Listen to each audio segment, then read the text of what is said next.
Lok Naik foundation ఆధ్వర్యంలో ఈరోజు జరుగుతున్న ఈ కార్యక్రమానికి ముఖ్య అతిథిగా విచ్చేసిన మెగాస్టార్ చిరంజీవి గారికి, అలాగే జస్టిస్ ఆకుల శేషయ్య గారికి, ఈ కార్యక్రమాన్ని ఎక్కడ ఆటంకం లేకుండా కుటుంబ సభ్యులు జరిపినా జరగకపోయినా, కుటుంబ సభ్యులు గుర్తుంచుకోకపోయినా ఎటువంటి ఆటంకం లేకుండా ప్రతి సంవత్సరం జరుపుతున్న యార్లగడ్డ లక్ష్మీప్రసాద్ గారికి, వేదిక ముందున్న పుర ప్రముఖులందరికీ కూడా పేరు పేరున హృదయపూర్వక నమస్కారం. ఈ కార్యక్రమానికి నేను ప్రతి సంవత్సరం లక్ష్మీప్రసాద్ గారు నన్ను స్పేర్ కింద పెట్టుకుంటారు అనమాట. సినీ భాషలో చెప్పాలంటే ఫిల్లర్. చీఫ్ గెస్ట్లుగా అందరినీ చూస్ చేసిన తర్వాత చివరిలో కృష్ణ అరే నువ్వు కూడా రారా అని ఒక ఫోన్ చేయటం, ఎటువంటి ఇది లేకుండా నాకు ఎంతో ఇష్టంగా ఒక కార్యక్రమాన్ని రావటం అంటే ఇదే కార్యక్రమానికి వైజాగ్కి రావటం, వచ్చి లాస్ట్ ఇయర్ పాల్గొన్నా, ఇది పాల్గొన్నాను. దాదాపు 4 సంవత్సరాలు, ఈ 10 సంవత్సరాల్లో 4 సంవత్సరాలు ఈ కార్యక్రమాల్లో పాల్గొన్నాను. అయితే ఈరోజు చీఫ్ గెస్ట్గా చిరంజీవి గారిని పిలిచారు కాబట్టి లక్ష్మీప్రసాద్ గారికి నేను ఒక చిన్న విన్నపం, చిన్న పిటిషన్ పెడదామని కోరుకుంటా ఉన్నాను. మరి మీ దగ్గర చెప్పారో లేదో నాకు తెలియదు, కానీ లక్ష్మీప్రసాద్ గారు చాలా గట్టిగా చెప్పేది ఏంటంటే, ఆంధ్ర రాష్ట్ర చరిత్రలో ఏ మార్పు జరిగినా కానీ గుడివాడకి 25 కిలోమీటర్లు 30 కిలోమీటర్ల రేడియస్లో ఉన్న వాళ్ళే చాలా గట్టిగా దాని వెనకాల ఉన్నారని చెప్పి ఆయన చాలా గట్టిగా చెప్తారు. అంటే ఏఎన్ఆర్ గారు అక్కడి నుంచే, ఎన్టీఆర్ గారు అక్కడి నుంచే, ఆయన కూడా అక్కడి నుంచే. అయితే ఈరోజు కొద్దిగా చిరంజీవి గారిని పిలిచారు కాబట్టి పిటిషన్ ఏమిటంటే, ఆ రేడియస్ని కొద్దిగా పెంచి మొగల్తూరుని కూడా తీసుకొచ్చేదాన్ని ప్రయత్నించండి. ఎందుకు చెప్తా ఉన్నాను అంటే, ఏమి ముందు కుటుంబ సభ్యులు కానీ ఎవరు ఏ ఆసరా లేకుండా చిత్ర పరిశ్రమలోకి వచ్చి స్వయం కృషితో ఎంతోమందికి, కేవలం చిత్ర పరిశ్రమ కాదు, ఏ ఇండస్ట్రీలో ఉన్నా ప్రతి ఒక్కరికి కూడా చూడు చిరంజీవి గారు చేయగలిగింది నువ్వు చేయలేవా అనే విధంగా ఒక ఎగ్జాంపుల్ సెట్ చేశారు. అటువంటి వ్యక్తితో ఈరోజు ఈ కార్యక్రమానికి ముఖ్య అతిథిగా పిలుచుకోవటాన్ని అద్భుతం. అదే కాదు, ఏఎన్ఆర్ గారిది, ఇందాక ఎన్టీఆర్ గారిది ఫోటో చూసిన తర్వాత వారికి నిజమైన వృత్తి వారసులు ఎవరైతే ఉన్నారంటే చిరంజీవి గారని.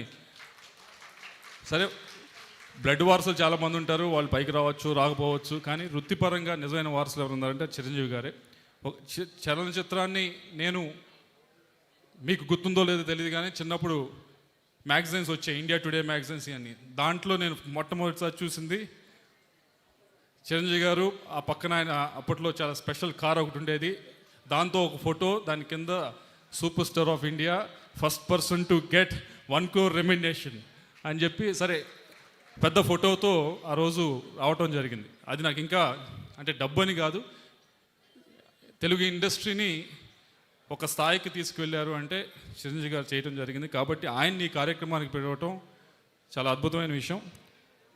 అలాగే దీంట్లో ఏఎన్ఆర్ గారి శ్రద్ధ కూడా కలిపి చేయటం అనేది, ఆయన కూడా చిరంజీవి గారికి లాంటి వారికి, నాలాంటి వారికి, ప్రతి ఒక్కరికి ప్రతి ఒక్కరికి కూడా ఇన్స్పిరేషనే. ఒక చిన్న గ్రామం నుంచి ఏఎన్ఆర్ గారు వచ్చి, చిన్న కుటుంబం నుంచి వచ్చి ఎన్నో వందల సినిమాలు చేసి ఆ దేశంలో అన్నిట్లోకి పెద్ద పురస్కారాలు అన్నీ కూడా, పద్మశ్రీ అన్నీ కూడా ఆయన వరించినాయి. అటువంటి వ్యక్తి. మరో వ్యక్తి ఈరోజు ఎన్టీఆర్ గారు. ఎన్టీఆర్ గారి గురించి సరే, నా జనరేషన్ మేమందరం కూడా ఏదో కొద్దిగా చూసాం కానీ ఎక్కువగా వినటమే. ఆ వినటం కూడా ఎవరి దగ్గర నుంచి అంటే, ఏదో కొద్దిగా దూరంగా ఉండి ఏదో 1 2 సార్లు కలిసిన వ్యక్తుల దగ్గర నుంచి కాదు, విన్నదంతా కూడా చాలా దగ్గరగా ఉన్నవారు. ఈ కార్యక్రమాలకి చాలాసార్లు ఆయన కూడా రావటం జరిగింది. చల్మేష్ గారు కానీ, లక్ష్మీప్రసాద్ గారు కానీ, వెంకటేశ్వర గారు కానీ, వీరందరూ ఎక్కడ కూర్చున్నా ఒక కలిస్తే ఒక 5 నిమిషాలు బాగోగులు మాట్లాడుకుంటారు, 6వ నిమిషం నుంచి ఎన్టీఆర్ కథల్లోకి వెళ్ళిపోతారు.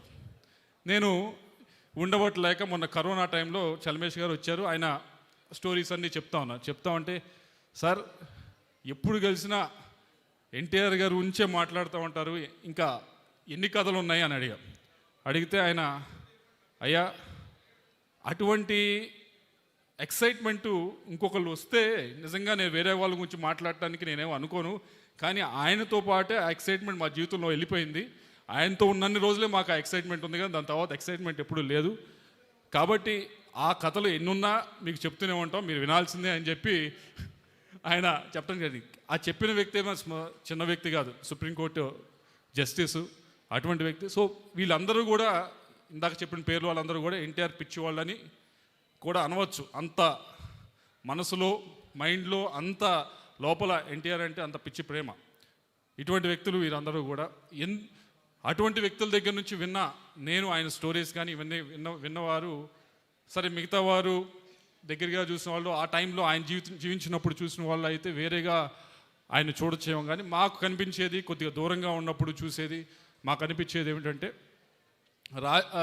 సినిమా పరంగా ఇందాక వేసారు పెద్ద లాంగ్ ఏవి, సినిమా పరంగా చూస్తే ఎంటర్టైన్మెంట్ వాల్యూ ఉండాలి, అలాగే ప్రేక్షకులకి ఆనందపరచాలి, ఇదంతా ఉండాలి. కానీ ఆయన సినిమాల్లో దాంతో పాటుగా ఒక ఆ రోజున్న సంఘంలో ఉన్న పరిస్థితులకి అలాగే ఆచారాలకి వాటికి ఎటువంటి సమాధానం ఎటువంటి పరిష్కారం ఇవ్వాలనే ఉద్దేశంతోనే చాలా మటుకు సినిమాలు వచ్చినాయి. దుర్యోధన్ని కూడా విలన్ చేశాడు, కర్ణుడిని కూడా విలన్ చేశాడు ఆయనే. ఇలా ఒక స్టోరీని ఒక ఒక వ్యక్తిని ఒక కోణంలో చూడాల్సిన అవసరం లేదు, మరిన్ని కోణాల నుంచి కూడా మనం చూడొచ్చు అని నేర్పించిన వ్యక్తి నాకు తెలిసి అయితే సినిమాల ద్వారా. మనం ఈ రోజుల్లోనే కొద్దిసేపు మాట్లాడుకుంటే ఒక వ్యక్తి మీద ఒక యూట్యూబ్లో ఒకటి రాగానే ఇంతే అని అనుకుంటాం, కానీ అరే ఇది ఎందుకు అయింది, ఎందుకు అయి ఉండొచ్చు అని మనం ఎప్పుడు కొద్దిగా ఆలోచించాం. అటువంటిది అంత ఆసక్తి రేకెత్తించే విధంగా సినిమాలు తీయగలిగారు అంటే అది ఎన్టీఆర్ గారి వల్లే అయింది. దాంట్లో కూడా చాలామందిని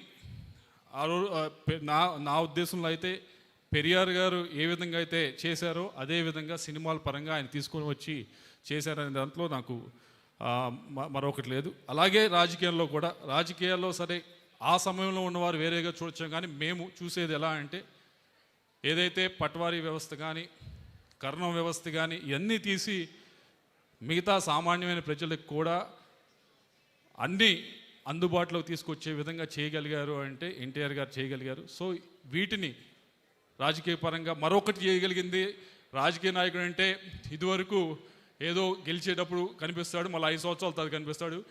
ఆయన ప్రతి గ్రామాల్లోకి తీసుకెళ్ళాడు. ఇప్పుడైతే రాజకీయ నాయకుడు ప్రతి వీధిలో ప్రతి ఇంటికి వెళ్ళే పరిస్థితికి వచ్చిందనుకోండి. కానీ ఆయన అంకురార్పణ చేసింది మాత్రం రాజకీయ నాయకుడు ప్రజల్లో ఉండాలనేది మాత్రం అంకురార్పణ చేసింది ఆయనే. కాబట్టి సినిమాల పరంగా రాజకీయ పరంగా ఆయన ఈ జనరేషన్కి ఈ జనరేషన్ చూడవలసింది ఆయన ఆ దృక్పథంగా చూడాలని కోరుకుంటా ఉన్నాను. అంతేకాని ఏదో ఒక వర్గానికో ఏదో ఒక కులానికో దానికి ఆయన్ని పరిమితం చేసి ఆయననే కాదు చిరంజీవి గారిని కూడా పరిమితం చేస్తే వారికి నిజంగా న్యాయం చేసిన వాళ్ళు కాదని నా ఉద్దేశం. వారి సినిమాలు కేవలం ఏ వర్గమో ఏ కులమో చూస్తే ఆడలేదు. వారు రాజకీయాల్లో గెలిచినప్పుడు ఏ కులమో ఏ వర్గం ఒక్కటే సపోర్ట్ చేస్తే గెలవలేదు. అందరూ వచ్చి చేస్తేనే, అందరూ ముందుకు వచ్చి కలిసికట్టుగా చేస్తేనే అవన్నీ జరిగినాయి. కాబట్టి వారిని దానికి లిమిట్ చేయకూడదనే నా ఉద్దేశం. చేయరని నేను ఆశిస్తూ ఉన్నాను. అలాగే చివరిగా ఈరోజు అవార్డు గ్రహీతలు ఎండమూరి వీరేంద్రనాథ్ గారు సీరియల్స్ కేబుల్ టీవీ రాకముందు ప్రజలకి ఇంట్లో ఉండే వాళ్ళకి ఎంటర్టైన్మెంట్ ఏమిటంటే ఎండమూరి వీరేంద్ర గారి నవల్సే. అటువంటిది అలాగే ఆయన ఉపన్యాసాలు అయితే కానీ, అలాగే మరో వ్యక్తి రాధాకృష్ణరాజు గారు దాదాపు 500 సినిమాలు 600 సినిమాలు డిస్ట్రిబ్యూట్ చేస్తున్నారు. అంతకంటే ముఖ్యం చాలామంది మాట్లాడతారు కుప్పం గురించి అని చెప్పి. అన్నిటికీ మూడింటికి దగ్గరలో ఉంది, కర్ణాటకకి తమిళనాడుకి. మరి మిగతా వాళ్ళు ఏం చేశారో తెలియదు, కానీ ఈయన మాత్రం కుప్పంలో ఉండి అటు కన్నడ సినిమాలు చూశారు, తెలుగు సినిమాలు డిస్ట్రిబ్యూట్ చేశారు, తమిళ సినిమాలు డిస్ట్రిబ్యూట్ చేశారు. సో అన్నిటినీ ఒకసారి చేయగలిగారు. అలాగే